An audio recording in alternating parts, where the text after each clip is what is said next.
But one of the forgotten manifestations of the rank incompetence and, yes, deviousness of the Andrews government is the forgotten albatross around its neck, branch stacking.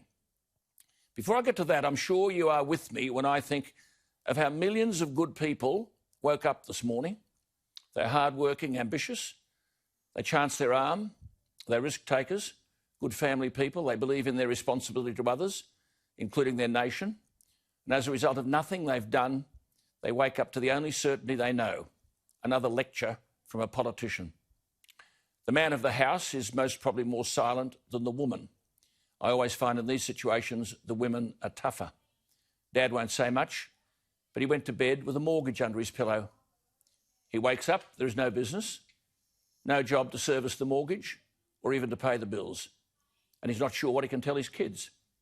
All because of several incompetent politicians and bureaucrats who keep their full pay but deliver daily lectures which result in millions having no pay.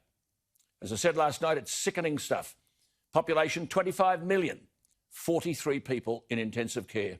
Remember when we were told there wouldn't be enough intensive care beds and we went into lockdown 1 and lockdown 2, now we're in lockdown 4, and the incompetent political lecturer tells us this is it. There isn't a lockdown 5, so continue to frighten the tripe out of everybody when 99% of the cases are mild and over 99%, in fact close to 100%, recover. Go to the slums of Mumbai. They say that in poverty and possibly close contact, they've developed the antibodies, herd immunity. Anyway, I'll discuss all this with Peter in a moment, but the question is, are this mob who are destroying the lives of Australians democratically elected? Have we forgotten Adam Sumurek?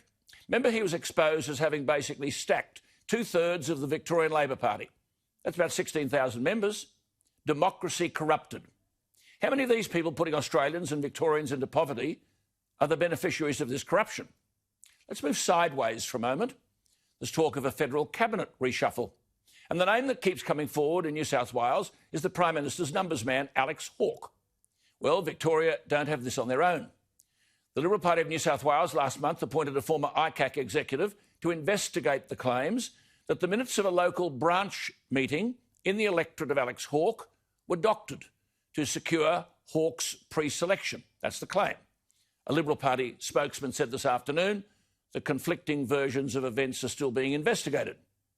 But the New South Wales Liberal Party was made aware of these allegations against Hawke more than 18 months ago. One state executive member is quoted as saying the whole thing stinks and it implicates some serious people. One source has been reported as saying it's a pretty simple thing. I would have thought the evidence is overwhelming in favour of the fact that Hawke fudged the minutes. Hawke is Australia's International Development Minister and Assistant Defence Minister. He denies the allegations. There are a stack of people in the federal coalition infinitely more talented than Hawke, but this business goes back to Monday, October 8, 2018. 10 new membership applications to join the Baulkham Hills branch were pending for either acceptance or rejection. Alex Hawke was in attendance. The vote would have a significant impact on his support within the federal seat of Mitchell. If the 10 pending members were to be accepted, then Hawke would likely have lost the support of the branch, a key branch in his conference. The branch secretary, one Jacob Jackson, expressed concern that the Liberal Party head office had informed the proposed new members that their applications had been rejected. Branch Secretary Jackson confirmed by return text message that the members had been accepted and that the branch president was also of the view, and I have cited the text message, that asserts that. But the Liberal Party head office has continued and confirmed that the branch submitted minutes of the meeting stating that all 10 pending membership applications were rejected. Alex Hawke has told the media that he was present and that the members were rejected. But 8 members of the branch have signed statutory declarations confirming that the pending members were accepted and that the vote was in favour of acceptance. Now, not all the members of the branch voted to accept the applications, but the majority voted in favour. And I understand that one member who voted to reject the pending members has confirmed that if required to give evidence, he would confirm that the members were accepted. So given that the majority of the people at the meeting have given their account in signed evidence of the result of the vote, the allegation is that false minutes were submitted to the Liberal Party head office. And Alex Hawke, Scott Morrison's numbers man, has publicly stated that the members were rejected. This was October 2018. Only now is the matter being investigated. And where will Alex Hawke stand if he's compelled to give evidence? And if there's to be a cabinet reshuffle, is this man going to be promoted ahead of people like Andrew Hastie, Matt Canavan, Barnaby Joyce, James Patterson, Amanda Stoker, Nicole Flint, John Alexander, Julian Leeser, Tim Wilson? The list is endless. The point is simple.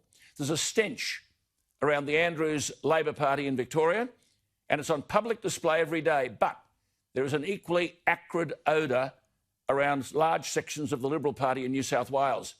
How many of these people are democratically elected, and how many are the beneficiaries of the abuse of the democratic process? And these are the people who put the nation into penury.